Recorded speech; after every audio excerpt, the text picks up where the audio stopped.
আজকে আমরা যে বিষয়টা নিয়ে আলোচনা করব তা হলো সম্রাট হর্ষবর্ধন। এই সম্রাট হর্ষবর্ধন কে ছিলেন, কোথায় তার সাম্রাজ্য, কবেই বা তিনি রাজত্ব করতেন, কার সাথে রাজত্ব করেছিলেন, কার সাথে পরাজিত হয়েছিলেন, তার শাসন ব্যবস্থা কেমন, তার সময় দেশের সামাজিক, অর্থনৈতিক, রাজনৈতিক এই রকম অবস্থাগুলো কেমন ছিল, ধার্মিকভাবে তিনি কি ধরনের বা কোন ধর্মের পৃষ্ঠপোষক ছিলেন, এই সমস্ত বিষয়গুলো নিয়েই কিন্তু আমাদের আজকের এই আলোচনা। মূলত এই আলোচনা নেট পরীক্ষা, বিহার এস্টেট বা বিপিএসসির পরীক্ষা, সেন্ট্রালের বিভিন্ন যে পরীক্ষা, আর এনভিএস কেভিএস এই যে পরীক্ষাগুলো, এই পরীক্ষাগুলোতে কিন্তু এই টপিক থেকে তোমরা প্রশ্ন 100% কমন পাবে। তো সেই কারণে আমরা আজকে যে আলোচনা, সেই আলোচনার মধ্যে আছে হর্ষবর্ধন। তো এখানে ছবিতেই তোমরা দেখতে পাচ্ছ যে হর্ষবর্ধন একজন রাজা, তার একটা ছবি দেওয়া আছে। আর বাদিকে ভারতবর্ষের একটা ম্যাপ আছে, সেই ম্যাপে ইন্ডিকেট করা আছে যে হর্ষবর্ধনের সাম্রাজ্য কতটুকু ছিল। তোমরা দেখতেই পাচ্ছ যে পূর্ব দিকে বাংলা থেকে শুরু করে পশ্চিম দিকে গুজরাট পর্যন্ত, এদিকে উপরে উত্তরে কাশ্মীরের নিচের অংশ পর্যন্ত অর্থাৎ পাঞ্জাব, আর এদিকে দক্ষিণে একদম মধ্য ভারত পর্যন্ত কিন্তু অবস্থিত ছিল, অর্থাৎ গোদাবরী যে নদী সেই জায়গা পর্যন্ত কিন্তু এই সাম্রাজ্য অবস্থিত ছিল। ঠিক আছে, এটা পঞ্চভারত এরকম বলা হয় জায়গাটাকে। তো এই নিয়েই আমাদের আজকের এই আলোচনা। এই যে দেখো এখানটাতে একটু ভালো মতো বোঝা যাচ্ছে যে গোটা ভারতবর্ষ, তার আশেপাশের সিনারিও গুলো, পাকিস্তান, আফগানিস্তান, বর্তমান এখনকার যে ম্যাপটা, আর কেমন লাগতো তার সাম্রাজ্য, হর্ষবর্ধনের এম্পায়ার। একদম কিন্তু মধ্য ভারত, ঠিক আছে। এটাকে মধ্য ভারত ঠিক বলা যায় না, এটা উত্তর ভারত। উত্তর ভারতে কিন্তু উত্তর ভারতের অধীশ্বর কিন্তু সেই কারণে তাকেও বলা হতো। এটা আছে হর্ষবর্ধনের মুদ্রা। হর্ষবর্ধনের মুদ্রার দুটো দিকে দেখো, দুটো টাইপ। একদিকে আছে হর্ষবর্ধনের নিজের ছবি, তার পোর্ট্রেট, আর অপর অপর মুদ্রা বা অপর পিঠে আছে কিন্তু ময়ূরের কিন্তু ছবি। তো এরকম ভাবেই কিন্তু আমরা দেখতে পাচ্ছি সেই সময়ের যে অর্থনৈতিক ব্যবস্থা সেটা কেমন ছিল, ওই বিষয়গুলোকে কিন্তু আমরা এর নিয়ে আলোচনা করতে পারছি বা বুঝতে পারছি। কারণ কোন দেশের অর্থনৈতিক অবস্থা কতটা ভালো, কতটা স্ট্রং, সেটা জানার জন্য আমাদের সেই দেশের যে মুদ্রা, সেই মুদ্রা বা কয়েন সেগুলো কেমন সেটার উপর কিন্তু দেখলেই বোঝা যায়। তোমরা খুব সচেতন ভাবে যদি দেখো যে আজ থেকে 40 বছর আগে বা আজ থেকে 30 বছর আগে যে টাকাগুলো বের হতো, অর্থাৎ কাঁচা টাকা, 1 টাকা, 2 টাকা, 5 টাকা, তার ধরন কেমন ছিল, আর আজকের ডেটে যে টাকাগুলো বের হচ্ছে, তো সেগুলোর ধরন কেমন। ইভেন যে নোটগুলো ব্যবহার বা নোটগুলো বেরাতো, যে 5 টাকা, 10 টাকা, 50 টাকা, 100 টাকা, তার পেপার কোয়ালিটি কেমন ছিল, আর আজকের ডেটের যে টাকাগুলো আছে তার পেপার কোয়ালিটি কেমন। এখনকার দিনের যে 50 টাকা, সেটা আগের 5 টাকার মতো লাগে দেখতে, সাইজও ওই রকম। তো এর থেকে একটা কিন্তু আপাতত কিন্তু আমরা ধারণা পাই যে অর্থনৈতিক অবস্থাটা আসলে ভালোর দিকে যাচ্ছে না খারাপের দিকে যাচ্ছে। বোঝা গেল? তো এই হচ্ছে আমরা হর্ষবর্ধনের সময়ের কিন্তু অর্থনৈতিক অবস্থা এই জায়গা থেকেও বা এই ধরনের মুদ্রা থেকে বা মুদ্রা দেখেও কিন্তু অনুমান করতে পারি। তাহলে আমরা আজকে শুরু করব এখন হর্ষবর্ধন সম্পর্কে বিস্তারিত আলোচনা। দেখো আমাদের প্রথম স্লাইডেই যে আলোচনাটা হচ্ছে যে রাজা হর্ষবর্ধন কি আছে, রাজা হর্ষবর্ধন যিনি হর্ষ নামে পরিচিত ছিলেন। তাহলে হর্ষবর্ধন কি নামে পরিচিত ছিলেন? হর্ষ নামে পরিচিত ছিলেন। আর তিনি কোন বংশের সদস্য ছিলেন? তিনি ছিলেন বর্ধন বংশের সদস্য।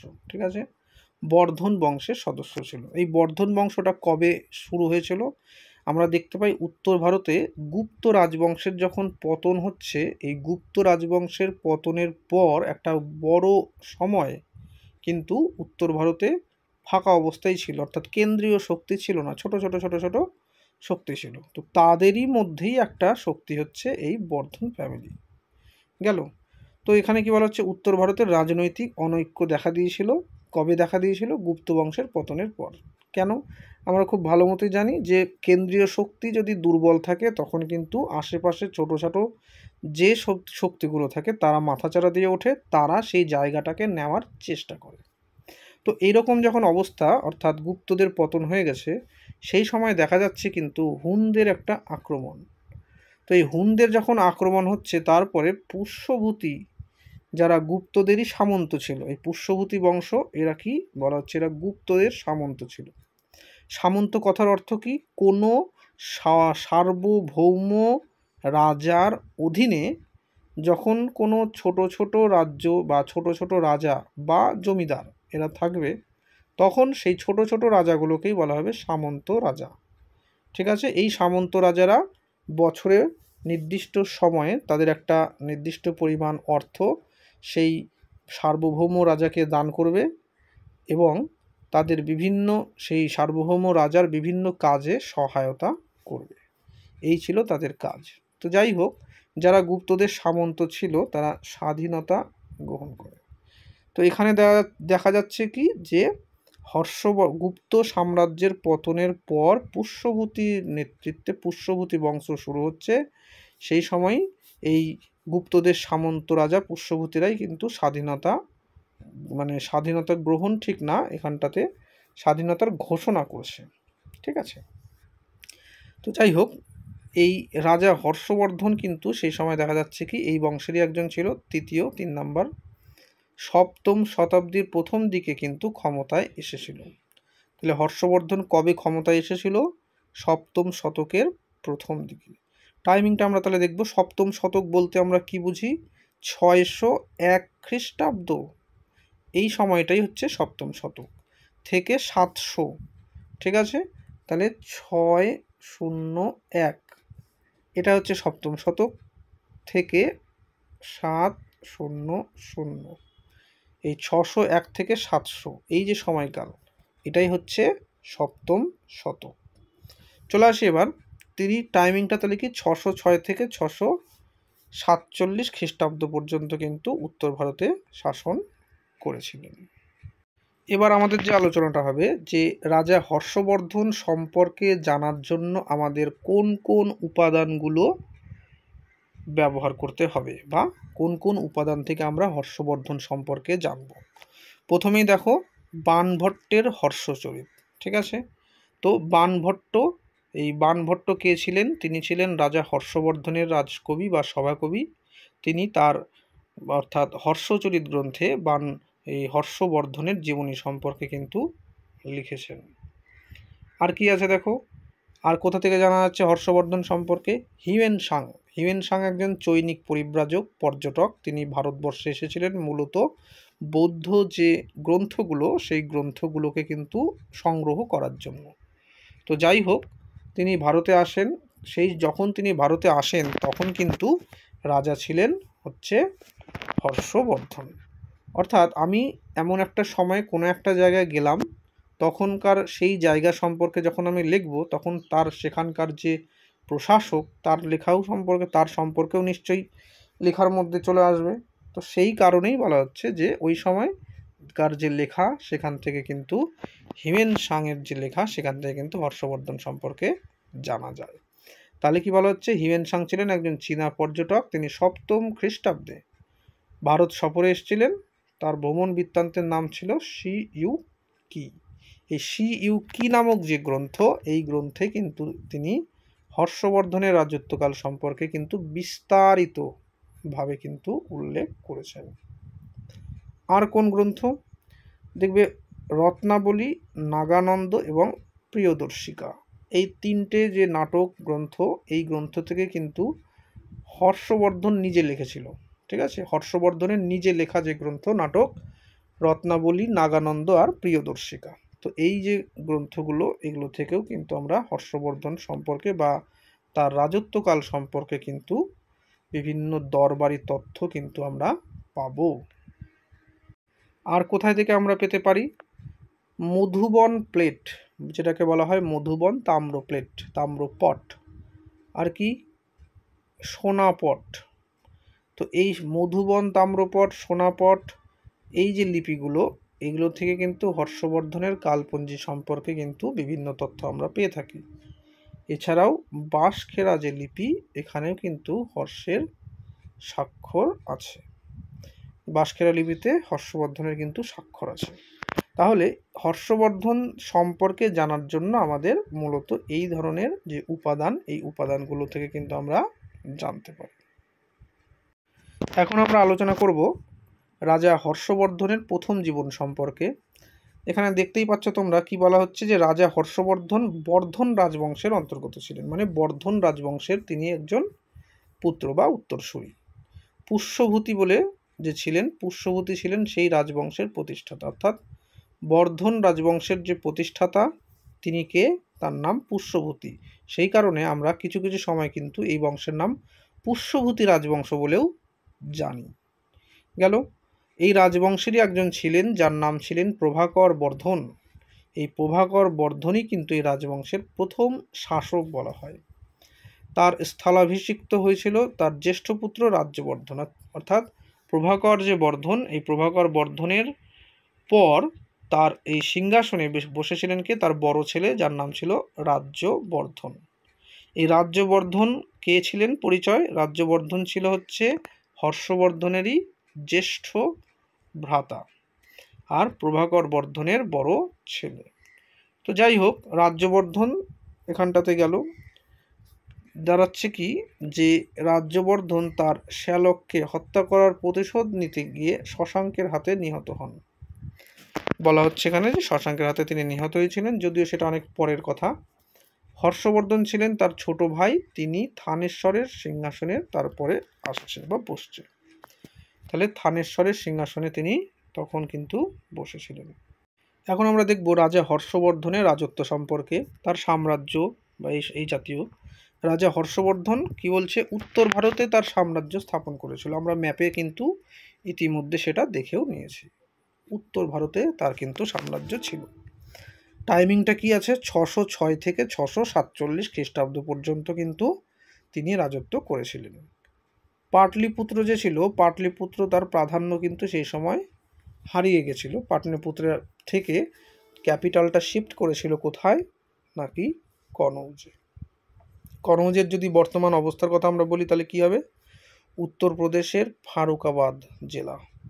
ঠিক আছে, এখানটাই কিন্তু ক্ষমতার কেন্দ্রে কিন্তু পরিণত হয়েছিল। আমরা কিন্তু দেখব যে পরবর্তীতে এই কনৌজকে কেন্দ্র করেই কিন্তু পাল প্রতিহার এবং রাষ্ট্রকূটদের মধ্যে কিন্তু ত্রিশক্তি সংগ্রামও হয়েছিল। তো যাই হোক, এখানে দেখো তিনি কাশ্মীর ছাড়া কাশ্মীর ছাড়া সমগ্র উত্তর ভারত শাসন করতেন। কে শাসন করতেন সেটা, নাকি হর্ষবর্ধন। বলছে কাশ্মীর ছাড়া, আমরা ম্যাপেও দেখেছি কাশ্মীরের নিচে থেকেই শুরু, তো কাশ্মীর ছাড়া সমগ্র উত্তর ভারত তিনি কিন্তু শাসন করতেন। তার যে রাজ্য অর্থাৎ সাম্রাজ্য, এই সাম্রাজ্যের মধ্যে কোন কোন জায়গা বিদ্যমান ছিল, রাজস্থান, পাঞ্জাব, উত্তরপ্রদেশ, বিহার, উড়িষ্যা, এই যে কয়েকটা জায়গা, এই জায়গাটা তার প্রত্যক্ষ নিয়ন্ত্রণে ছিল। কটা হচ্ছে দেখো, 1, 2, 3, 4, 5। তাহলে বুঝতে পারলে, যেহেতু 5খানা মেন রাজ্য তার ডাইরেক্ট অর্থাৎ কন্ট্রোল অর্থাৎ প্রত্যক্ষ নিয়ন্ত্রণে ছিল, সেই কারণে এই জায়গাটাকে বলা হচ্ছে পঞ্চভারত। কি বলা হচ্ছে, নাকি পঞ্চভারত। তাহলে এই পঞ্চভারতের অধীশ্বর ছিলেন হলো এই হর্ষবর্ধন। তার সামরিক বিজয় সম্পর্কে যখন আমরা পড়ব, যে হর্ষবর্ধন কোন কোন জায়গা আক্রমণ করেছে বা জয়লাভ করেছে, সেক্ষেত্রে দেখো হর্ষবর্ধনের প্রথম অভিযান যেটা ছিল সেটা হচ্ছে বাংলা, শশাঙ্কের বিরুদ্ধে। রাজা হর্ষবর্ধনের প্রথম অভিযান ছিল বাংলার শাসক শশাঙ্কের বিরুদ্ধে। তাকে পরাজিত করে কনৌজ দখল করেন, তিনি দখল করেছিলেন। যদিও এর অনেক সময় বিতর্ক রয়েছে যে শশাঙ্ককে কি তিনি আদৌ পরাজিত করতে পেরেছিলেন কি না, এই নিয়ে। তো যাই হোক, মোটামুটিভাবে আমরা যেটা দেখতে পাচ্ছি যে কনৌজটা কার কাছ থেকে দখল করেছিল, কনৌজটা শশাঙ্কের কাছ থেকেই দখল করেছিল। কারণ হর্ষবর্ধনের যে বোন, সেই হর্ষবর্ধনের বোন জামাই, এদেরকে কিন্তু এই কনৌজ থেকে তাড়িয়ে দেওয়া হয়েছিল।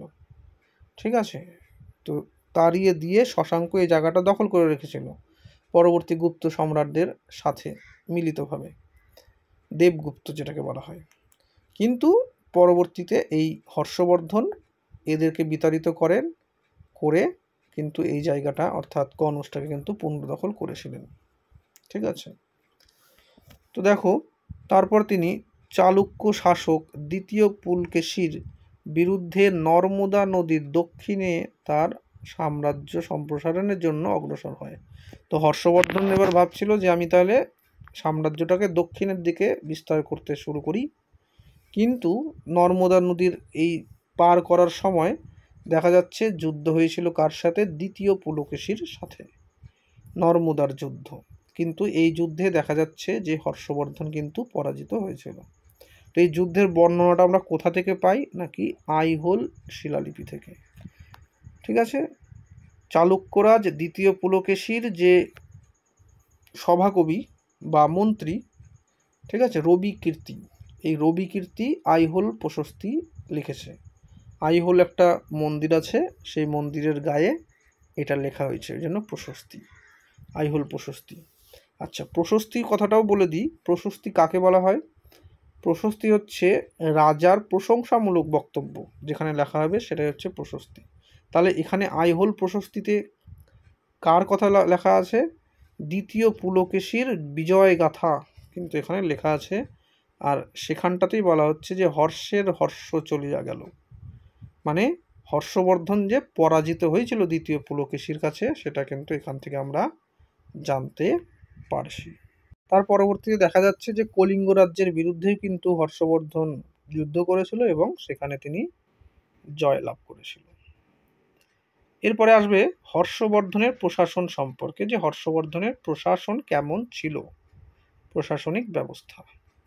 দেখো, রাজা হর্ষবর্ধনের প্রশাসন ছিল আরস সামন্ততান্ত্রিক এবং বিকেন্দ্রিক।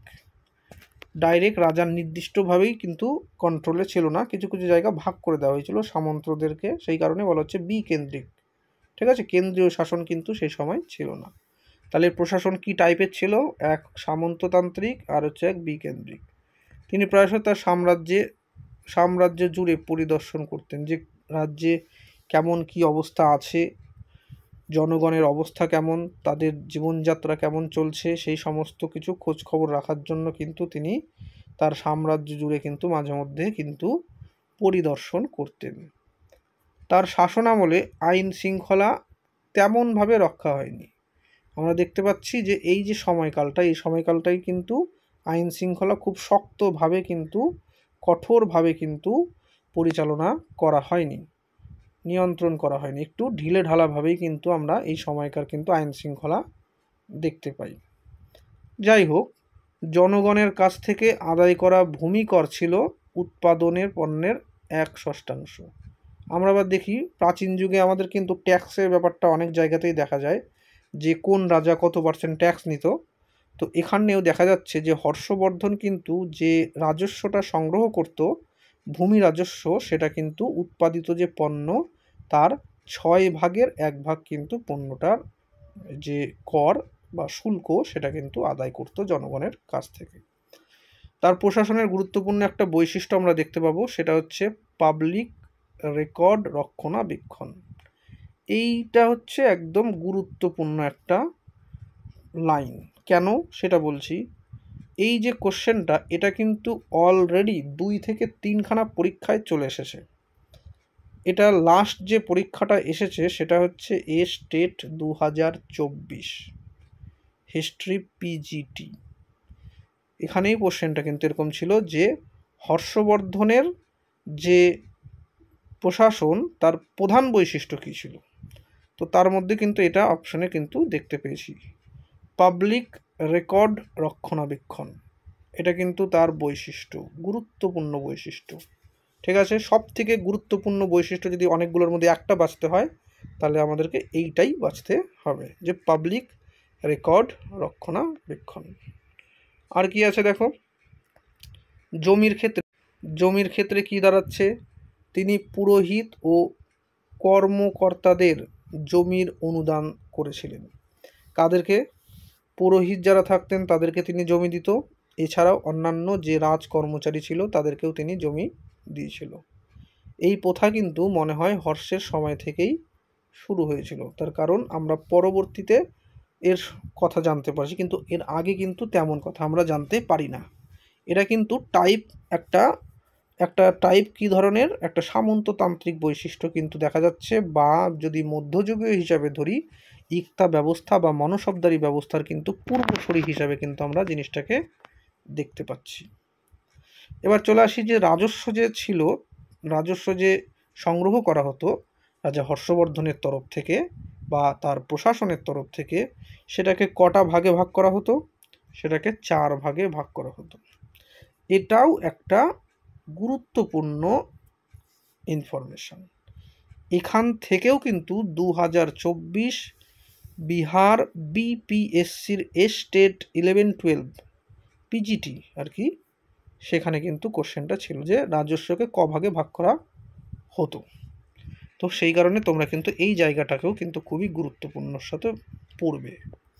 রাজা হর্ষবর্ধন তার রাজস্বকে 4 ভাগে ভাগ করত, 4 ভাগে ভাগ করে আর কি খরচ টরচ করতো। তো সেই 4টা ভাগ কি কি দেখো।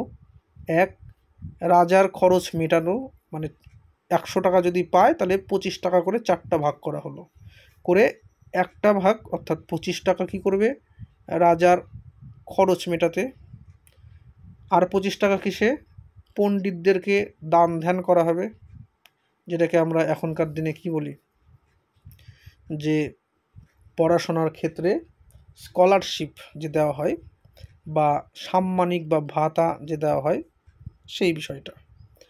তাহলে পণ্ডিতদের জন্য এই 25%, সরকারি কর্মচারী আর কর্মকর্তাদের দান করার জন্য, সরকারি কর্মচারীদের বেতন দান করা হতো এখানটায়, কর্মকর্তা দান বলতে এখানে বেতনের কথা বলা হচ্ছে, ঠিক আছে। আর কি 4 নাম্বার ধর্মীয় উদ্দেশ্যে, ধর্মীয় উদ্দেশ্যেও কিন্তু খরচ করা হতো। তাহলে হর্ষবর্ধনের রাজস্ব যে 4টা ভাগ করা হতো, সেটা কি 1 ভাগ খরচ করা হতো রাজার জন্য বা রাজকার্যের জন্য, 2 নাম্বার 25% সেটা ভাগ করা হতো কিসে ব্যয় করা হতো পণ্ডিতদের জন্য, 3 নাম্বার সরকারি কর্মচারীদের বেতন ঠেতন দেওয়ার জন্য, আর 4 নাম্বার হচ্ছে ধর্মীয় উদ্দেশ্যে দান করা হতো। তারপরে চলে আসি তার দ্বারা বিশাল সৈন্যবাহিনী। এখানে এই যে সময়কাল ছিল প্রত্যেকটা রাজার সৈন্যবাহিনী থাকবে, কারণ কি তার উপর ভিত্তি করেই তো রাষ্ট্র পরিচালিত হয়, তাই তো। যে কৌটিল্যর যে বক্তব্য ছিল সপ্তাঙ্গ থিওরি, 7টা অঙ্গ, তো সেই সপ্তাঙ্গের মধ্যে কি বলা হয়েছে তার বল অর্থাৎ সৈন্যবাহিনীও কিন্তু একটা গুরুত্বপূর্ণ। তো এখানে কি বলা হচ্ছে তার দ্বারা বিশাল সৈন্যবাহিনী রক্ষণাবেক্ষণের করেছিলেন। তার বাহিনী 4টা ভাগে বিভক্ত ছিল। এটা নর্মালি তোমরা প্রাচীন যুগের যে কোনো রাজার ক্ষেত্রে এই সেম জিনিসটাই লক্ষ্য করবে। কি আছে অশ্বারোহী বাহিনী, রথ বাহিনী, হস্তি বাহিনী আর অশ্বারোহী বাহিনী। এখানে জিনিসটা একটা অশ্বারোহী বাহিনী আর ঘোড়া দুটা কিন্তু একই। এখানে অশ্বারোহী বাহিনী, রথ বাহিনী, হস্তি বাহিনী, আর এটা ঘোড়া না করে এটা হবে হচ্ছে পদাতিক বাহিনী। তো এই হচ্ছে 4খানা, এটা কাটা, ঠিক আছে। এর এগেনস্টটা হচ্ছে পদাতিক বাহিনী। তাহলে পদাতিক বাহিনী, অশ্বারোহী বাহিনী, রথ বাহিনী আর হস্তি বাহিনী, এই হচ্ছে 4খানা ছিল। শাস্তির দিক থেকে কি বলা হচ্ছে কঠোর শাস্তি কিন্তু অব্যাহত ছিল, যে কঠোর শাস্তি ঠিকঠাকই ছিল, তবে বৌদ্ধ ধর্মের প্রভাবে তা কিছুটা প্রশমিত হয়েছিল। যে শাস্তি তো দেওয়া হতো ঠিকঠাকই, কিন্তু সেই সময় দেশে বৌদ্ধ ধর্ম প্রচারিত হওয়ার ফলে একটু হলেও পূর্বের তুলনায় কিন্তু শাস্তির যে গঠন প্রক্রিয়া সেটা কিন্তু একটু নরম গোছের হয়েছিল। এবারে রাজবংশের মধ্যে যদি বলতে হয় হর্ষবর্ধনের রাজবংশ, দেখো গুপ্ত সাম্রাজ্যের পতনের পর পুষ্যবতী রাজবংশ, যাকে প্রায়শই বর্ধন রাজবংশ নামে বলা হয়, তার প্রাধান্য লাভ করে সেটা এই বর্ধন রাজবংশ হিসাবেই। বড় ছেলের নাম ছিল রাজ্যবর্ধন, সেই রাজ্যবর্ধনই কিন্তু প্রথম সিংহাসনে বসেছিল, কিন্তু তারপরে তার ভাই অর্থাৎ হর্ষবর্ধন সিংহাসনে বসে। তার দাদার মৃত্যুর পর 16 বছর বয়সে হর্ষবর্ধন থানেশ্বরের কিন্তু সিংহাসনে বসেন, যেটা আধুনিক হরিয়ানা। একমাত্র শাসক হিসেবে তার ভাইয়ের স্থলাভিষিক্ত হয়। আমরা ভরতের কথা পড়েছি রামায়ণে, রামচন্দ্রের জায়গাতে ভরত সিংহাসনে বসেছিল, তবে সেটা ওই পায়ের খড়ম বা জুতোকে সিংহাসনে রেখে ও সাইডে বসে এরকম রাজকার্য চালাতো। তো ঠিক একই রকমভাবে আমরা দেখতে পাই হর্ষবর্ধনও কিন্তু এই একমাত্র শাসক যিনি কিন্তু তার ভাইয়ের জায়গাতেই কিন্তু স্থলাভিষিক্ত হয়েছিলেন। বর্ধন রাজবংশের প্রতিষ্ঠার কথা যদি একটু বলি, যদি আমরা আগে আলোচনা করেছি, থানেশ্বরের শাসক প্রভাকর বর্ধন। এই প্রভাকর বর্ধন যিনি ছিলেন আবার পুষ্যবতী পরিবারের অন্তর্ভুক্ত। তিনি বর্ধন রাজবংশের প্রতিষ্ঠাতা। বর্ধন রাজবংশের প্রতিষ্ঠাতা তাহলে কে?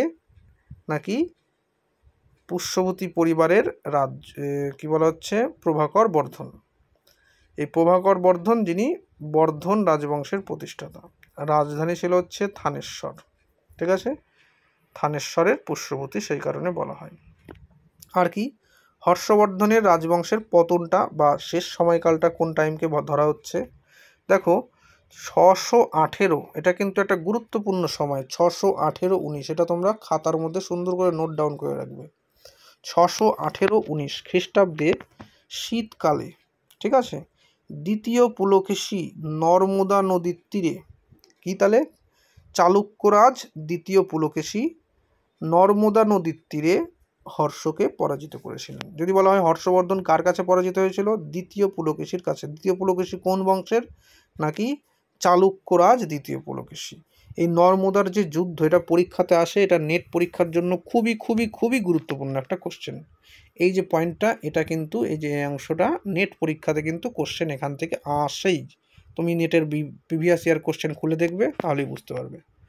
অর্থাৎ 618-19 এই যে সময়কাল, এই সময়কালে কিন্তু শীতকালে দ্বিতীয় পুলকেশীর অর্থাৎ চালুক্যরাজ দ্বিতীয় পুলকেশী নর্মদার তীরে হর্ষবর্ধনকে পরাজিত করেছেন।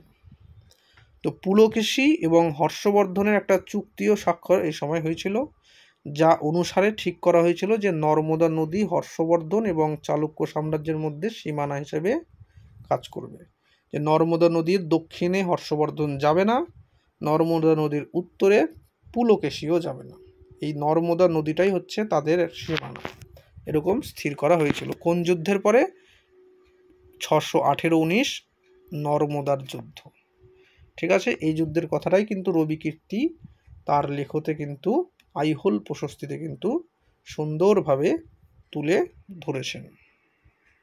এখন যে বিষয়টা আছে যে রাজা হর্ষবর্ধনের সময় সামাজিক অবস্থাটা কেমন ছিল দেশের, এই সময় সমাজে নারীদের অবস্থা কেমন ছিল? তো রাজা হর্ষবর্ধনের সময়কালে নারীদের অবস্থা গ্রহণযোগ্য ছিল, মানে নারীদের অবস্থা খুব একটা ভালো ছিল না। নারীদের অবস্থা খুব একটা ভালো ছিল না। এবার বলা হচ্ছে যে তারা স্বামী অর্থাৎ স্বয়ম্বর বেছে নেওয়ার পছন্দ প্রত্যাখ্যান করেছিল। এই যে আগে যে একটা মহাভারতে যেমন আছে যে স্বয়ম্বর প্রথা ছিল, এই সবাই কিন্তু এরকম কিন্তু প্রথা ছিল না, এটাকে কিন্তু উঠিয়ে দেওয়া হয়েছিল। এই সময় আর একটা জিনিস আমরা দেখতে পাচ্ছি, সেটা হলো যৌতুক একটি খুব সাধারণ অভ্যাসে পরিণত হয়েছিল। যে যৌতুক প্রথা সেটা একটা খুব সাধারণ অভ্যাসে পরিণত হয়েছিল। সতীদাহ প্রথাও কিন্তু এই সময় ছিল। তার একটা উদাহরণ আমরা পাই, হর্ষবর্ধনের মা কিন্তু সতী হয়েছিলেন। তবে এখানকার যে কনসেপ্ট আর আধুনিক ভারতের যে সতীর কনসেপ্ট, এটা কিন্তু দুটোই আলাদা। হর্ষবর্ধনের মা যে সতী হয়েছিল, এখানে নিজেকে আহুতি দিয়েছিল, নিজে স্ব ইচ্ছায়। প্রাচীনকালে কেমন ছিল যে কোনো স্ত্রী যদি স্ব ইচ্ছায় তার স্বামীর চিতায় আগুনে জ্বলে নিজেকে শেষ করতে চায়, তাহলে সেটা বৈধ। কিন্তু আধুনিক কালে বিষয়টা যেটা দাঁড়িয়েছিল, সেটা হচ্ছে আত্মীয় স্বজনরাই জোর করে, মানে বাধ্যতামূলক একটা ব্যবস্থা পরিণত করেছিল। কিন্তু এই সতীদাহ প্রথাটা কিন্তু আদতেও কোনো বাধ্যতামূলক বা কম্পালসারি প্রথা ছিল না। তো যাই হোক, সেটা বিভিন্ন লোকের সুবিধার্থে এটা করা হয়েছিল। তো আমরা দেখতে পাচ্ছি এই সতীদাহ প্রথাও কিন্তু এই হর্ষবর্ধনের সময়কালে কিন্তু ছিল। আর কি বিধবাদের পুনর্বিবাহের অনুমতিও কিন্তু এই সময় ছিল না। এক্স্যাক্টলি না। ঠিক আছে, বিধবাদের পুনর্বিবাহের অনুমতি এই সময় ছিল না। তার মানে তোমরা বুঝতেই পারছো যে সমাজটা আস্তে আস্তে কনজারভেটিভের দিকে এগিয়েছিল। ঋগ বৈদিক যুগের পর থেকেই যদি দেখো, ঋগ বৈদিক যুগের পর থেকেই পরবর্তী বৈদিক যুগ থেকেই আমরা লক্ষ্য করতে পারি আস্তে আস্তে আস্তে আস্তে কিন্তু সমাজটা কনজারভেটিভের দিকেই কিন্তু এগিয়ে চলেছিল। যে লাস্ট ফুল স্টপটা পরে হচ্ছে এই ব্রিটিশ পিরিয়ড, অর্থাৎ কি বলা হচ্ছে 1829 এই সময়কালে। ঠিক আছে, সতীদাহ যে প্রথা বন্ধ হচ্ছে ওই সময়কালে, তারপর থেকে আবার আস্তে আস্তে প্লাসের দিকে যাচ্ছে সমাজটা। এই সময়কার বর্ণ ব্যবস্থা সম্পর্কে যদি বলা হয় তাহলে সমাজে, অর্থাৎ রাজা হর্ষবর্ধনের আমলে সমাজে 4টা কিন্তু বর্ণ ব্যবস্থার দিকে বর্ণ ছিল। যদিও আমরা প্রাচীন যে ঋগ বৈদিক যুগ সেখানেও পাই বর্ণ ব্যবস্থা, পরবর্তী বৈদিক যুগে তো একদম চরম আকার ধারণ করেছিল, তবে সেটা জন্মগত হয়ে গেছিল। ঋগ বৈদিক যুগে ছিল শুধুমাত্র পেশাগত দিক থেকে বর্ণ। ঠিক আছে, কিন্তু এই হর্ষবর্ধনের সময়কালেও কিন্তু এটা 4খানা বর্ণ কিন্তু আমরা দেখতে পাচ্ছি। প্রথমে কে আছে? প্রথমে আছে ব্রাহ্মণ। এরা কি করবে? সমাজের বিশেষ সুবিধাপ্রাপ্ত অংশ। 2 নম্বরের মধ্যে আছে ক্ষত্রিয়, যারা ছিলেন শাসক শ্রেণী। 3 নম্বর ছিলেন হচ্ছে বৈশ্য, এখানে বানানটা একটু ভুল আছে, বৈশ্য হবে, যারা ছিল ব্যবসায়ী। 4 নম্বরে ছিল শূদ্র, যারা ছিল কৃষিবিদ। তো এরকমভাবে কিন্তু আমরা এই সময় ব্যবস্থাটাকে কিন্তু দেখতে পারি। এবার আমরা দেখব হর্ষবর্ধনের সময় কোন ধর্মের পৃষ্ঠপোষক ছিলেন। তো আমরা যদি দেখি হর্ষবর্ধনের প্রথম জীবন, তাহলে আমরা দেখতে পাবো কিন্তু হর্ষবর্ধন প্রথম জীবনে কিন্তু শৈব ধর্মের পৃষ্ঠপোষক ছিলেন, বা তিনি ছিলেন শিবের উপাসক। পরবর্তীতে তিনি একজন প্রবল হীনযান বৌদ্ধ হয়েছিলেন। হীনযান, নট মহাযান, কিন্তু হীনযান। ঠিক আছে, যার স্বরূপ থাকে না। আমরা বৌদ্ধদের মধ্যে দেখতে পাই যে গৌতম বুদ্ধের কিন্তু মূর্তি আছে। তো এই গৌতম বুদ্ধের যে মূর্তি আছে এটা কিন্তু মহাযান বুদ্ধ তার মূর্তি। বৌদ্ধ ধর্মে যে দুটো পার্টে ভাগ হয়ে গেছিল, হীনযান এবং মহাযান, ওই হীনযানটা হচ্ছে পূর্বপন্থী, যেখানে নিরাকারের কথা বলা হয়েছে। আর মহাযানের যে গোষ্ঠী, সেই মহাযান গোষ্ঠী হচ্ছে তার মূর্তি থাকবে। যে বৌদ্ধের যত মূর্তি আমরা দেখতে পাই সেগুলো সবগুলোই কিন্তু বৌদ্ধদের মহাযান গোষ্ঠীর কিন্তু সেগুলো মূর্তি। আর পাল যুগে যে বৌদ্ধ ধর্ম ছিল, সেই পাল যুগে কিন্তু এর মধ্যে আরেকটা ভাগ শুরু হয়, তার নাম হচ্ছে বজ্রযান। ঠিক আছে, তাহলে হীনযান, মহাযান, তারপরে বজ্রযান। তো এখানটাতে হর্ষবর্ধন কোন গোষ্ঠীর সমর্থক ছিলেন? তিনি ছিলেন হীনযান বৌদ্ধর সমর্থক। যাই হোক, চীনা পরিব্রাজক হিউয়েনসাং তাকে কিন্তু মহাযান বৌদ্ধ ধর্মের অনুসারীতে রূপান্তরিত করেন। তাহলে বুঝতে পারছো প্রথম, তাহলে হর্ষবর্ধন প্রথমে ছিল শিবের উপাসক, তারপরে হলো কি হীনযান বৌদ্ধের উপাসক, তার পরবর্তীতে তিনি হিউয়েনসাংয়ের দ্বারা প্রভাবিত হয়ে বা হিউয়েনসাংয়ের প্রভাবে তিনি মহাযান বৌদ্ধে কিন্তু বা মহাযান বৌদ্ধ ধর্মের অনুরাগীতে কিন্তু পরিণত বা রূপান্তরিত হয়েছিল।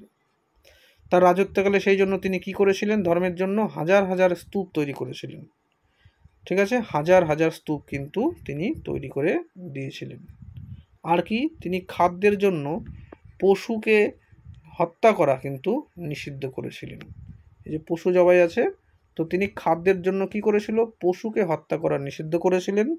আর আইন ভঙ্গকারী, যারা আইন ভঙ্গ করবে তাদের কিন্তু কঠোর শাস্তির কিন্তু একটা বিধান দিয়েছিলেন, কঠোর শাস্তির। তবে আমরা কি দেখেছি যে বৌদ্ধ ধর্ম হওয়ার ফলে সেই সময় কঠোরতা থাকলেও একটু কেন যেন স্লথ হয়ে গেছিল বিষয়টা। তো যাই হোক, তিনি হিউয়েনসাংকে সম্মান জানাতে এবং মহাযানের মতবাদ ছড়িয়ে দেওয়ার জন্য কনৌজে একটা সমাবেশ আহ্বান করেছিলেন। ঠিক আছে, কনৌজে একটা সমাবেশ আহ্বান করেছিল। কাদের জন্য? মহাযান মতবাদকে ছড়িয়ে দেওয়ার জন্য আর হিউয়েনসাংকে সম্মান জানানোর জন্য কনৌজে একটা সমাবেশের আহ্বান কিন্তু করেছিলেন। এরপরে তিনি প্রয়াগে উত্তরপ্রদেশের যে প্রয়াগ, এলাহাবাদ যেটার নাম আগে ছিল এখন প্রয়াগ হয়েছে, আর তার আগেও অর্থাৎ হর্ষবর্ধনের সময়ও কিন্তু সেই জায়গার নাম প্রয়াগ ছিল।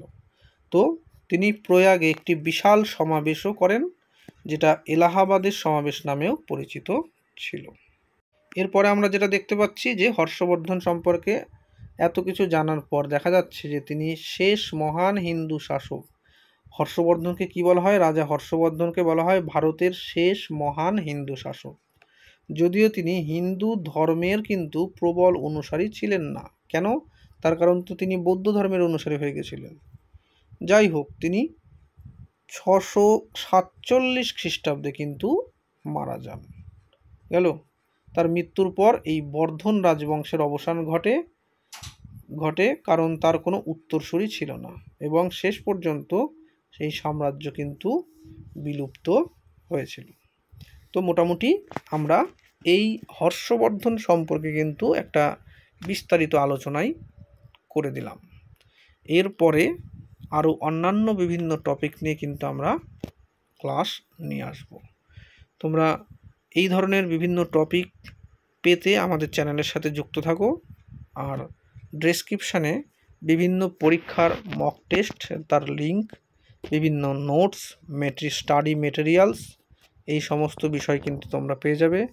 আমাদের একটা ফেসবুক পেজ আছে যার নাম department of history and culture. তোমরা কিন্তু সেখানেও যুক্ত থাকতে পারো। সেখান থেকেও কিন্তু তোমরা বিভিন্ন গুরুত্বপূর্ণ যে ইনফরমেশান সেগুলো কিন্তু পাবে।